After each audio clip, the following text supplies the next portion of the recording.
اسی طرح ایک مرتبہ رمضان المبارک کے اندر آپ علیہ الصلوۃ والسلام مدینۃ المنورہ میں یعنی مسجد نبوی میں تشریف لائے۔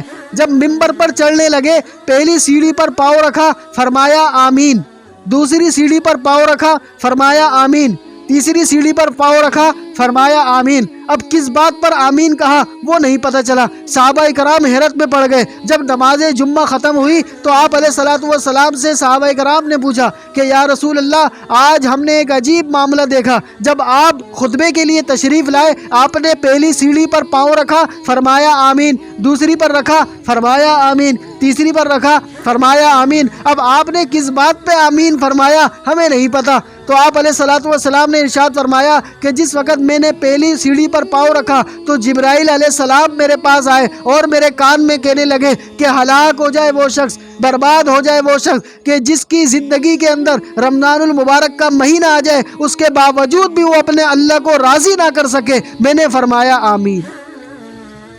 کتنی بڑی بد دعا ہے، اور بد دعا دینے والے کون ہیں؟ جبرائیل علیہ السلام ہیں۔ جبرائیل علیہ السلام کس کے حکم سے آتے ہیں؟ اللہ کے حکم سے آتے ہیں۔ اور آمین کہنے والے کون ہیں؟ آپ علیہ الصلوۃ والسلام ہیں، امام الانبیاء ہیں، سید الانبیاء ہیں، رحمت للعالمین ہیں۔ ساری دنیا کے انسانوں کے لیے پیار لے کر آئے، ساری دنیا کے انسانوں کے لیے محبت لے کر آئے۔ اس کے باوجود بھی وہ کیا کہہ رہے ہیں؟ آمین۔ کہ رمضان المبارک کا مہینہ آ گیا، اس کے باوجود بھی اپنے آپ کو نہیں بدلا۔ رمضان المبارک کا مہینہ آ گیا، اس کے باوجود بھی گناہ نہیں چھوڑے۔ رمضان المبارک کا مہینہ آ گیا، اس کے باوجود بھی روزہ نہیں رکھتا۔ رمضان المبارک کا مہینہ آ گیا، اس کے باوجود بھی نماز نہیں پڑھتا۔ رمضان المبارک کا مہینہ آ گیا، اس کے باوجود بھی تراویح نہیں پڑھتا۔ تو میں نے فرمایا آمین۔ اتنا عظمت والا مہینہ، اتنا برکت والا مہینہ کہ سارے سال انتظار کر رہے ہیں، وہ مہینہ زندگی میں اللہ نے دے دیا، اس کے باوجود بھی اللہ کو راضی نہیں کرے۔ تو میں نے فرمایا آمین۔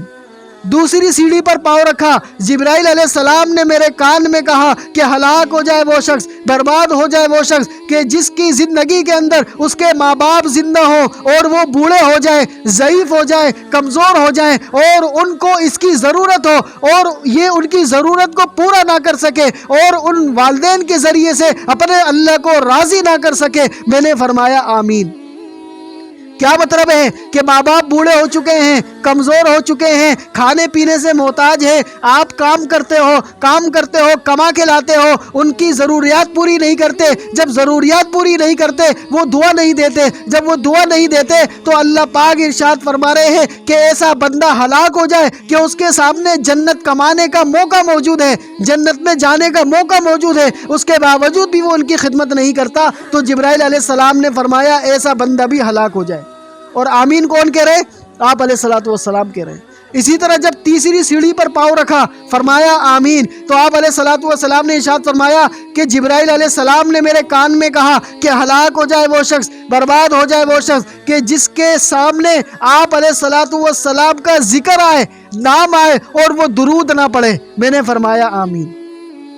تو جیسے ہی آپ علیہ الصلوۃ والسلام کا نام آئے تو ہماری زبان پہ کیا ہونا چاہیے؟ صلی اللہ علیہ وسلم، صلی اللہ علیہ وسلم۔ علماء کرام فرماتے ہیں کہ ایک مرتبہ جس مجلس کے اندر آپ علیہ الصلوۃ والسلام کا نام آ جائے تو ایک مرتبہ صلی اللہ علیہ وسلم پڑھنا واجب ہے، ایک مرتبہ صلی اللہ علیہ وسلم پڑھنا واجب ہے۔ اب اگر بار بار پڑھے تو اور بھی اچھا ہے، لیکن ایک بار لازمی ہے، ایک بار لازمی ہے، کیونکہ اگر نہیں پڑھیں گے تو پھر ہم بخیل شمار ہوں گے اور پھر آپ علیہ الصلوۃ والسلام کی اس بد دعا کے مستحق ہوں گے۔ تو میرے عزیزو، رمضان المبارک کا بابرکت مہینہ چل رہا ہے، برکتوں والا، رحمتوں والا مہینہ چل رہا ہے۔ اللہ پاک کی کرم نوازی اور اس کی خصوصی رحمتیں ہماری طرف متوجہ ہے۔ ہمیں اللہ پاک دیکھ رہے ہیں کہ آ جاؤ توبہ کر لو، آ جاؤ اپنے مسئلے حل کروا لو، آ جاؤ کسی کا جو بھی مسئلہ ہے حل کروا لو، آ جاؤ بیماری کو ختم کروا لو، آ جاؤ روزی کا مسئلہ حل کروا لو، آ جاؤ اپنی عمر میں برکت کروا لو،